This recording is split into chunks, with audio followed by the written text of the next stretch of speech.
This podcast is part of E2C Network, where we share the whole Auburn experience. War Eagle Auburn fans, and welcome to Tiger Tracks, your source for Auburn cross country and track and field news and discussion. I'm your host, Jessica Loomis, and I'm here with my husband, Kyle, to discuss the NCAA South Regional Meet and the NCAA Cross Country Championship Meet. Just as quickly as it got started, it's already done. I mean, that's always how it is with cross country and indoor track. They are like so short.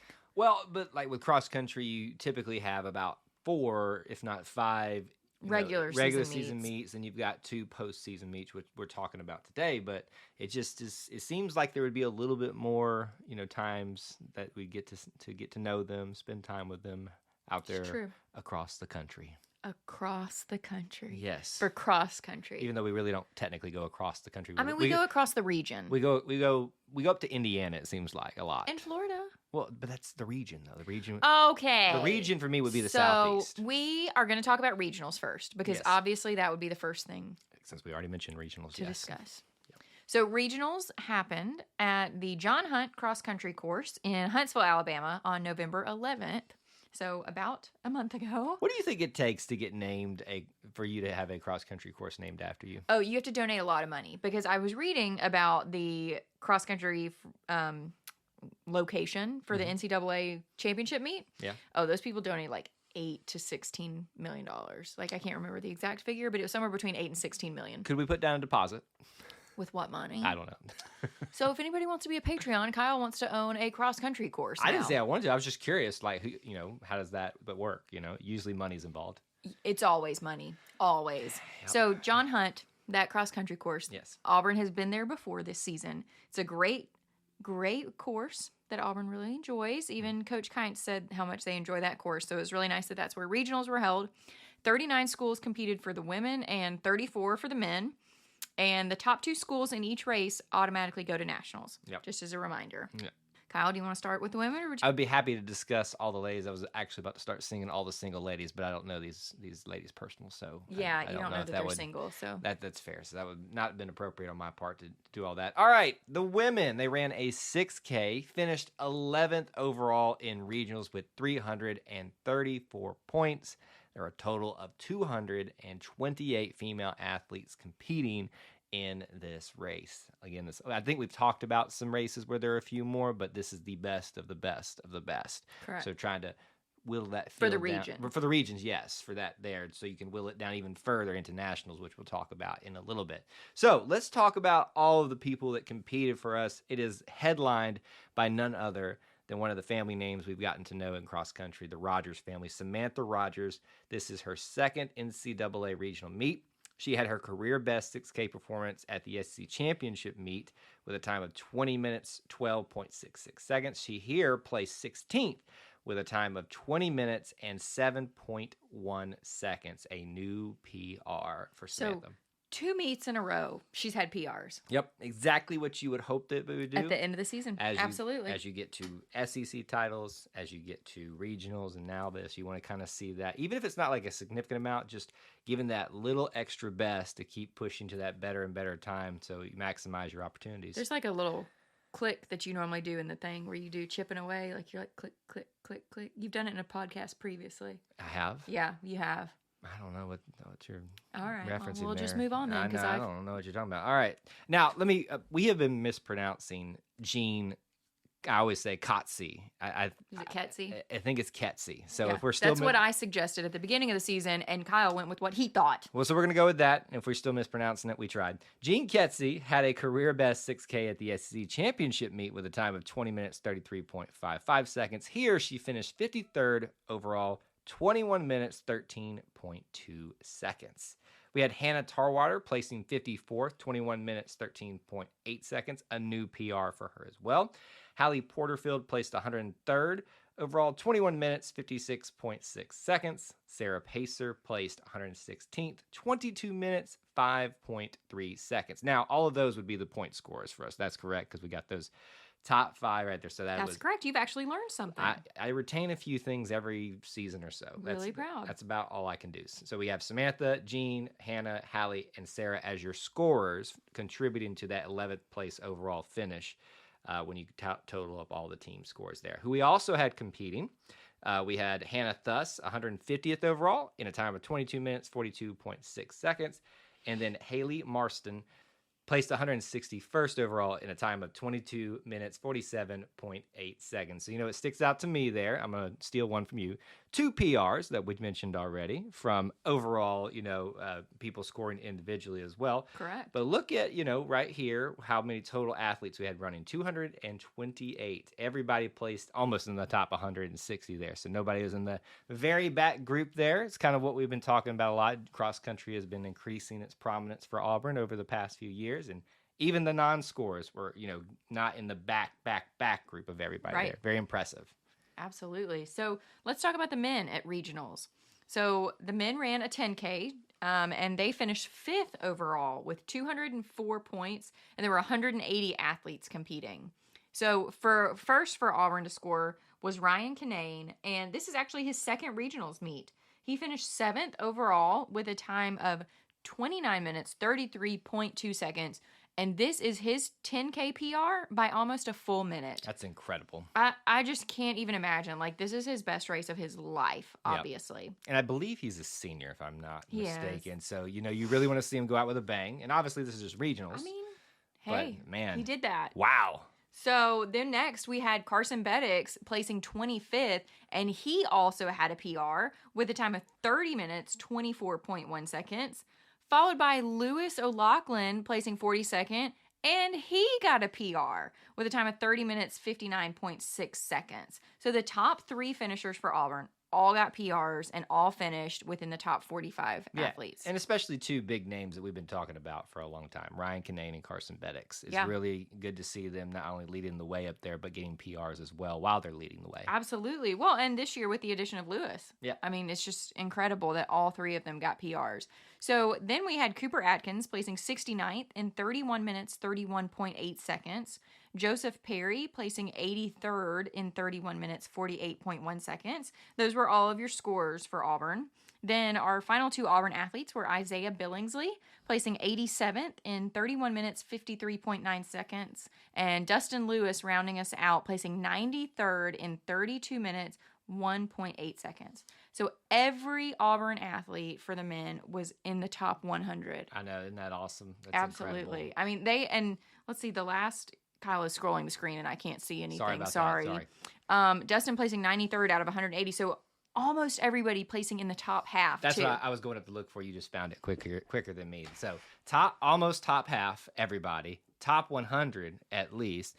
3 PRs at the very top of your scores there. And 2 of your more prominent names are leading the way. And one of them, especially maybe their final year. That's a great storyline in and of itself right there for the guys. Just a great regional finish for them. Absolutely. So now our final topic of this podcast and of the cross-country season was obviously the NCAA cross-country championships. So we had one qualifier. I bet everybody can guess. Ryan Kinnae. Yeah, I was about to say, I think we all know who that is.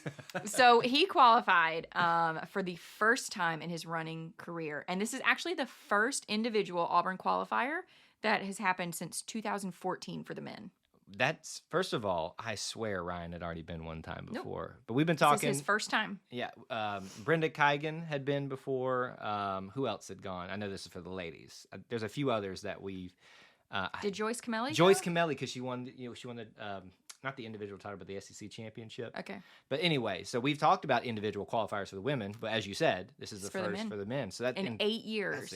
So again, kind of like the storyline I've been trying to harp on here is where Jessica and I have been talking about cross country, yes, but even track and field. We've watched this program, start to kind of, especially in the cross country way, rise up and kind of push itself further and further each and every season. Absolutely. So let's talk about the cross country championship race. So it was November 19th, just 8 days after he went to regionals. And this was at the Grenier.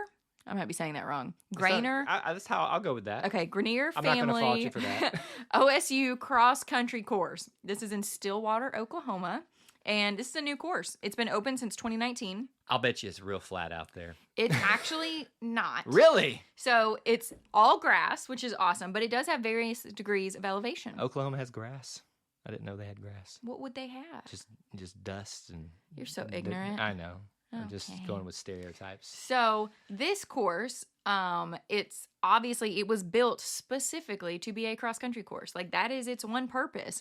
So it's got this wide course, which is 10 meters throughout the whole course. And then at the end, it even expands further to be, I think, 18 meters. So it's huge. And according to the website that I found, it's got lots of places for spectators to see. And because there are various degrees of elevations, Kyle, hills, there are ways that spectators can actually view the course and see their athletes compete. Excuse me for hearkening back to my days in English 101 and the Grapes of Wrath and watching them be in Oklahoma and them talking about being dusty and flat. Okay, but not all of Oklahoma is I like know. that. This is still water. It's a joke. The word water is in its name. There has to be greenery. I don't know, water and greenery. Like, Well, you have to have bluery. water to make grass. Do you? Yes. I don't know. That's that. Grass doesn't grow if there's no water. That's why your yard turns brown if there's no water. Well, so how does cactus? I know that's not grass. That's not grass. We're not talking about cacti. This is not a botany show. We're not going to get Clearly, into because Kyle sucks. No, that's not true. I have a degree that says otherwise. I took a botany class. But your degree's not in botany. So, back to the NCAAs. I do want to say this, too. I like the location of this one, especially if they're going to make it specific. Literally, if we're going to continue to use puns this entire show, this is the sport of cross country. So literally everybody can come from across the country to the middle of the country and run there on a specifically designed course. That's a great feature to have. And I know they're going to rotate it around. This is probably not the only place it's going to go every single year for nationals, but I think it's a really great place because think about it for track and field, Jessica. Everybody goes to Oregon every year. It's on one side of the country, but it's the best facility out there. So it's nice that you have such a unique and specified course for everybody to go to if they want to, more often than not. Absolutely. So at the race, there were 255 runners. Obviously, it was a 10K course for the men, just like regionals. And Ryan, our one athlete, finished 89th overall. And his time was 30 minutes, 9.5 seconds.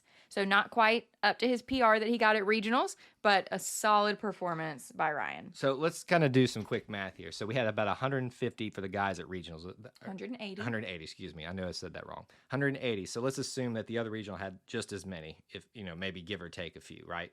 Okay. Because I think Where are you going with this? Well, I'm just saying, the numbers here. So you probably had in regionals competition somewhere between 300 350 runners, and then 255 made it to nationals. And he still finishes out of all those. Kyle, aren't there 4 regions?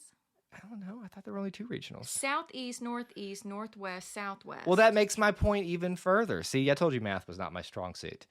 If we had 4 regionals, which is apparently the truth, that makes my point even further. That 89th out of all the best runners from the 4 regions of everybody that was at those competitions, Ryan Kinnae pulls that off. That's great. I think the easier way, you're right in what you're saying. It just took you a whole novel to get there. I went across country to get there. Yes, literally.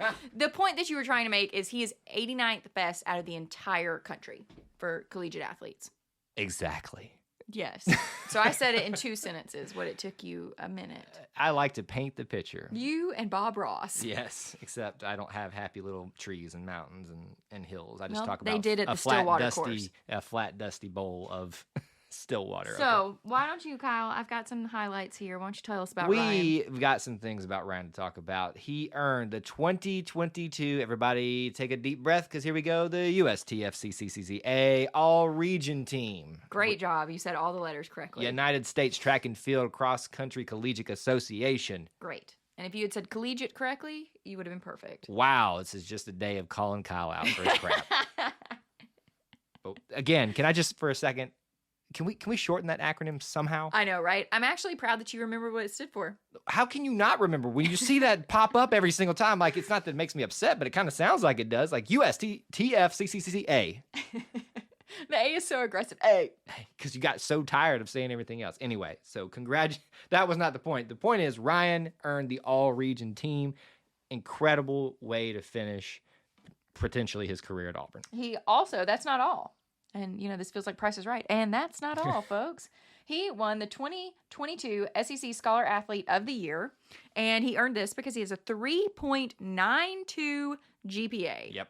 and second team All SEC honors on top of that. I Yes. think what an incredible, incredible way to end his year. Absolutely incredible. So, and we look forward to just hearing about Ryan and his future. You know, it doesn't always have to be about cross country, and he's really passionate about being a pilot and flying and stuff. So, You did your research, apparently. I am no idiot. Well, I mean, you did marry me, so there's Oh, man. there's one thing that's working That's against self-deprecating humor. you. Yep. So, this has been a great cross country season. I mean, top notch, truly. To have somebody Yep. make it to nationals is huge, and to have a male athlete make it, since we haven't had somebody since 2014, just really excited. Well, and again, Coach Kite is the breath of fresh air. well, but he's been here for 2 years now. Yep. But we have a new head coach over track and field cross country program, like Right. in Ty But Burrell. But like what I was saying is, it's nice to, in his first year, have us off to this really great start in the cross country facet, because it all falls under his purview at some point down the line. yeah, and I guess it all falls under the athletic director too. But let's not take away from Coach Kite. What is this? You just poking holes in my I don't want to take away from what the actual cross country coach did for this team. I am not taking away from that in any shape or fashion. So do you understand what color commentary is? I'm supposed to paint the picture literally. And so Jessica just says, I'm just going to call you Bob Ross. Jessica just says, paint the picture, Kyle, and then I'm going to tear it down. That's exactly what's been happening on this final cross country show of the season.